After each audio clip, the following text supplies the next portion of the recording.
Okay, you'll see in this first picture here, this is showing the pathway of blood through the heart. So remember, your blood is going to be coming back to the heart through the superior and inferior vena cava, and this blood is going to be deoxygenated. The blood will enter into the right atrium, will then travel through the right AV valve, which is also called your tricuspid valve. Then the blood will go into the right ventricle. It will leave the right ventricle through the pulmonary semilunar valve. From there, it will enter into the pulmonary trunk, and it will go out the pulmonary arteries to go to the lungs. In the lungs is where you're going to do that carbon dioxide oxygen gas exchange. And so here you will be picking up oxygen into the blood. The oxygenated blood will then go into the pulmonary veins. The blood will enter the left side of the heart now. It will enter the left atrium. It will go through the left AV valve, which is also called the bicuspid valve or the mitral valve. From there, it will enter into the left ventricle.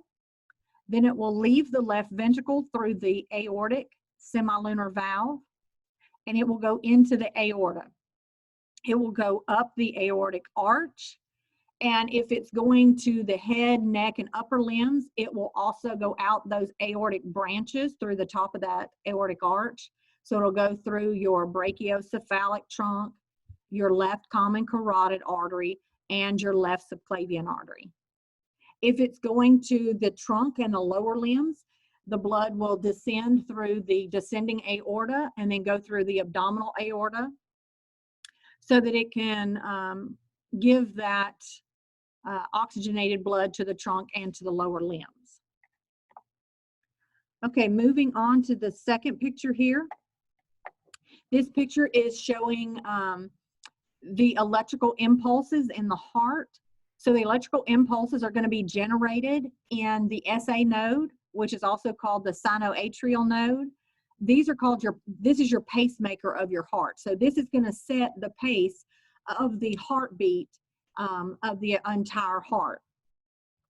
Then that impulse that's generated in the SA node will be passed then to the atrioventricular node or the AV node. This AV node is going to sit right at the meeting spot between the atrium and the ventricle. Then that pulse is going to be sent to the atrioventricular bundle or the AV bundle, which is right where my pointer is showing here. And then it's going to be passed or branched off through the branch bundles, the left and right AV bundle branches. And this is going to take it around to the bottom side and around the bottom and outside of each of the ventricles. And that impulse will then pass through these Purkinje fibers, which are the ending fibers here. And the Purkinje fibers are going to depolarize and cause both of these ventricles to contract. Okay. If you have shoot, what am I thinking of? Sorry.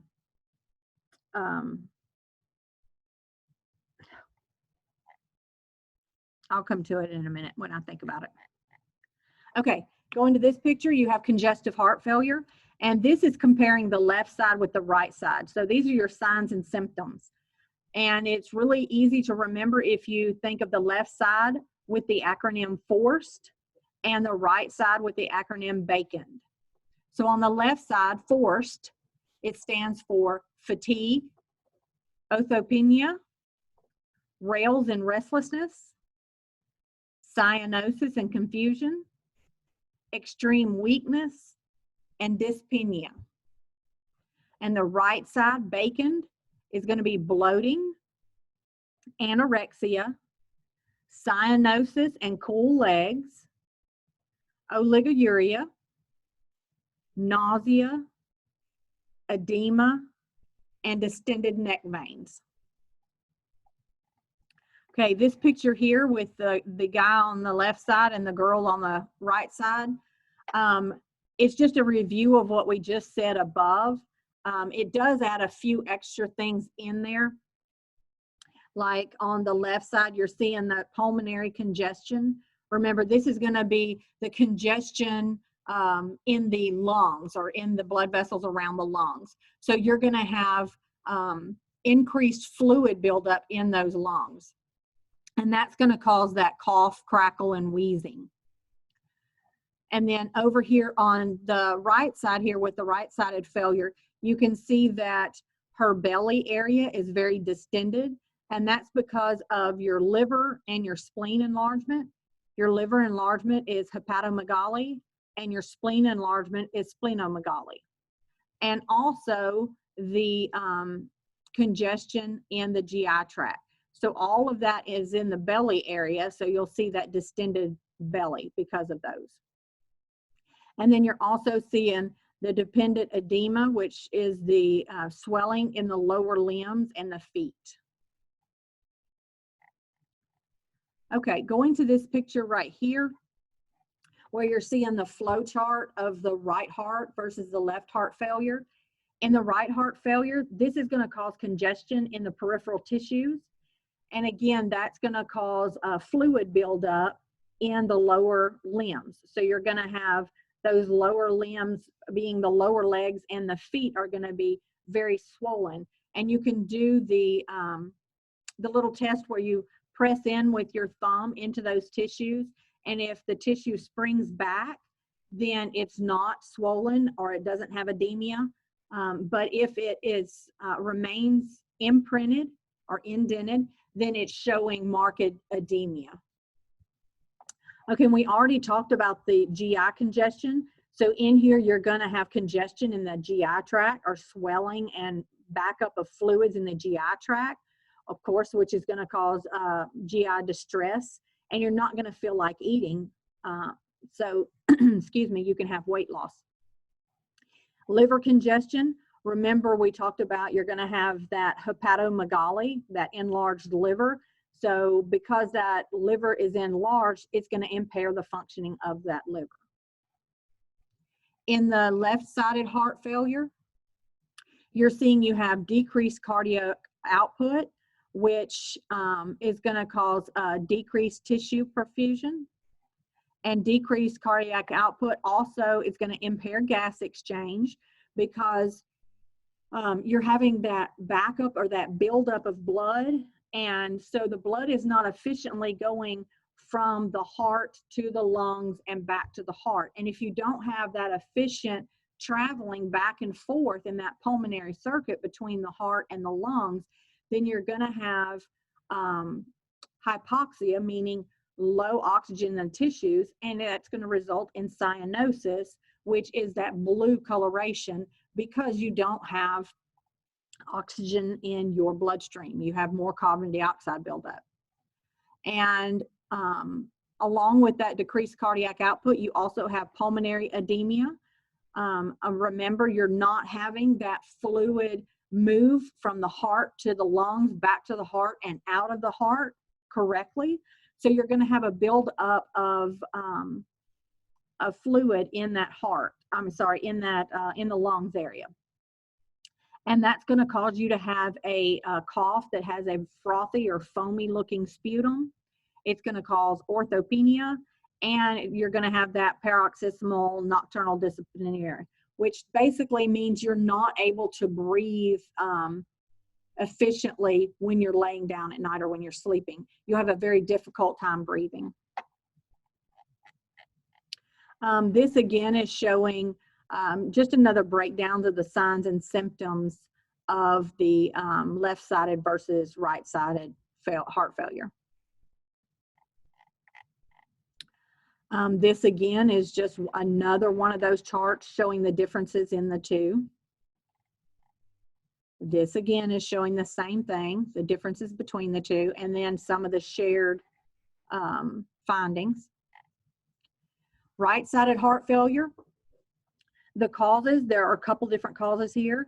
The first cause is from a backup from a failing left ventricle. So if you have left-sided heart failure, that can actually cause right-sided heart failure, okay? Then the next one is that pulmonary hypertension. This is where you have increased pressure in the pulmonary circuit. Sometimes this can be idiopathic, and sometimes it can be due to another pathology in the body, especially COPD, okay? And we'll talk about COPD towards the end. Then you also can have right-sided heart failure because of pulmonary or tricuspid valve disease. So if those valves are not closing completely, you can have a backflow of blood in the heart, which can cause that right-sided heart failure. Okay, with left-sided heart failure, first thing I'm going to show you here is on this left side of this picture is showing the systemic circuit. All this means is this is the blood that is going from the heart to the systems. So to the neck, the head, the upper limbs, the abdominal area, and the lower limbs. So all of that is your systemic circuit. Your pulmonary circuit means blood is going from the heart to the lungs back to the heart. So heart, lungs, heart, lungs, heart, lungs. That's where your pulmonary circuit is. Okay, so now let's go over here to these causes of left-sided heart failure. The first thing you're going to see here is volume overload. So you can have regurgitation because those aortic semilunar valve and the mitral valves do not close properly. So you have regurgitation and backflow into the heart. Then pressure overload. Here you have hypertension in the systemic circuit. Remember, the systemic goes from the heart to all the body tissues. Heart, body tissues, heart, body tissues, okay? So you're having a hypertension or buildup of pressure in your systemic circuit. And then it can also be caused by aortic stenosis. Then it can also be caused by myocardial disease. So myocardial disease usually has to do with cardiomyopathy. That's where you have inflammation or enlargement of this myocardial heart muscle layer around the ventricles. And when it inflames or when it swells up, then that's going to decrease the amount of blood volume that's allowed in each of the ventricles. Okay. Now this one is showing us the different types of heart disease. So the first one we're seeing here is a valve disease. So in the left one here, you're seeing a normal valve, and in the right one here, you're seeing valve stenosis, meaning that that valve does not properly close or doesn't close all the way. And if that valve doesn't close all the way, then you're getting backflow of blood going the wrong direction in the heart. This second one here, this is an aneurysm. So this bulbous area right here you're seeing is an aortic aneurysm. An aneurysm, you can think about it like the tire on a vehicle. If you have a weakening in the sidewall of a tire, it bulges out and it causes that area to be weaker. And if you have an increase in pressure, like you hit a bump really hard or you air it up too much and you have that weakened sidewall, you can have a blowout. Same thing can happen in the body. If you have a weakened sidewall of a vessel and then you have increased pressure, so increased blood pressure, then you can have a blowout of that vessel, which can kill you, especially if it's in the heart, the lungs, or the brain. Okay, but that's what an aneurysm is. Then coronary artery disease. Coronary artery disease just means that you have a fatty buildup of cholesterol in the inside of that artery. And this is the bad cholesterol. So this is going to be your LDL. And you'll see here what happens is it fills up on the inside of this artery with a lot of fat. And then you'll see you don't have as much of a passageway for blood to flow. And what that does is, one, you have inefficient blood flow through that vessel. And then two, it's also going to build up pressure from a lot of this blood vessel being stopped up with that fat or with that cholesterol. And coronary artery disease can be any of the arteries and vessels on, especially arteries, on the heart. So the ones that are going to take blood away from the heart, and the arteries that supply blood to the heart here on the very outside of the heart, the little ones you had to learn in AP, what was it, AP2. Okay, cardiac arrhythmias. So remember we talked about a minute ago the SA node and the AV node.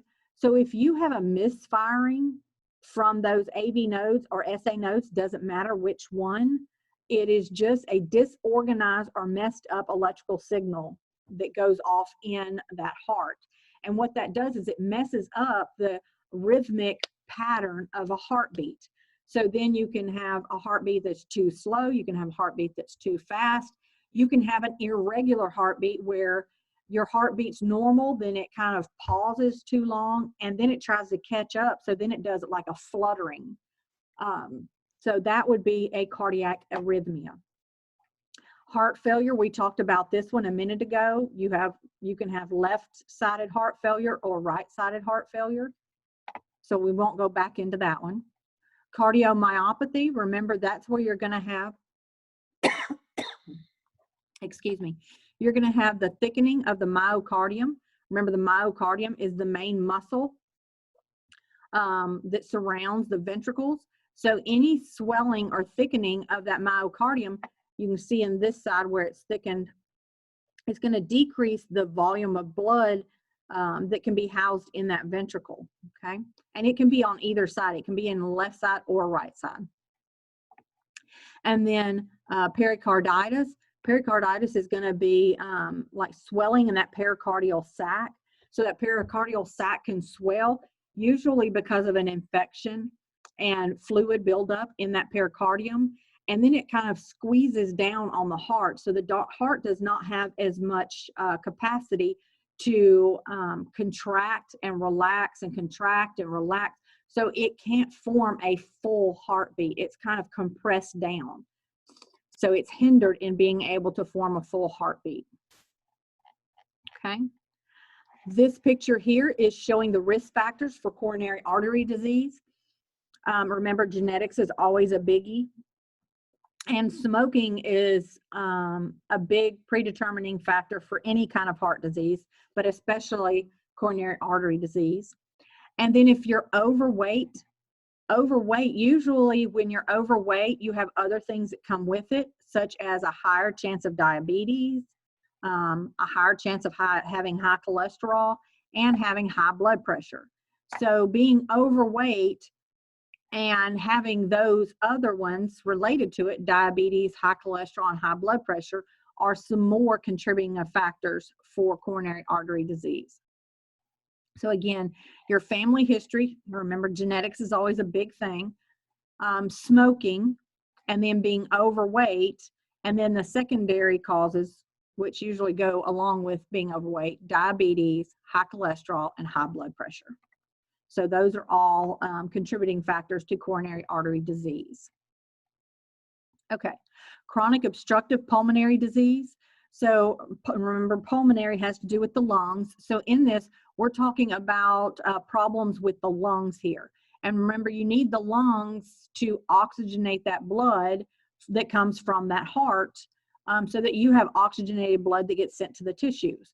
Well, if you have some kind of obstruction or problem in that lung, then it can cause you to not be able to oxygenate blood efficiently.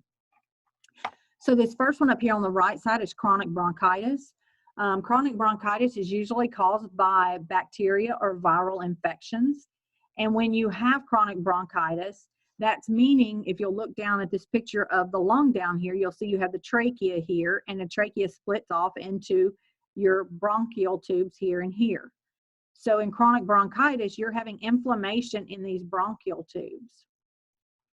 And that excess inflammation is also going to trigger the excess production of mucus. That's the reason when you have bronchitis, you're coughing up all that yellow, green, nasty sputum. And you also have muscle constriction here. And you can see this side is a healthy bronchial tube. And you see that you have plenty of space there for air to flow back and forth in and out of the lungs. On this side, where you're seeing you have inflammation and muscle constriction, you have very little passageway there for air to go in and out of the lungs. So you're having less air even get to the lungs. Okay, down at the bottom right-hand side here, we're seeing emphysema. So right here, you're seeing this left-sided picture under emphysema is showing a healthy alveolar sac. And within it, you see each one of these alveoluses have an intact, healthy alveolar membrane, okay? The alveolar membrane is where you're gonna have gas exchange going on. And those you need all of those alveolar membranes around each of those alveoli to allow for gas exchange. So you need all of those membranes to increase the surface area available for gas exchange to occur.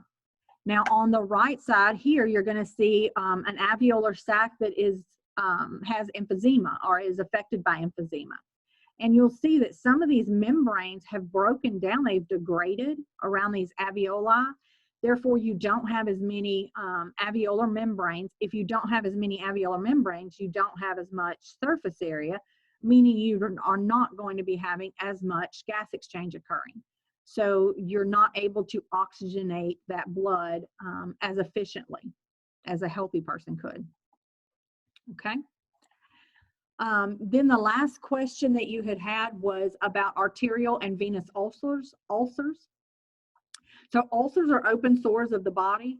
Arterial ulcers are going to be developing as a result of damage to the arteries due to lack of blood flow to the tissues.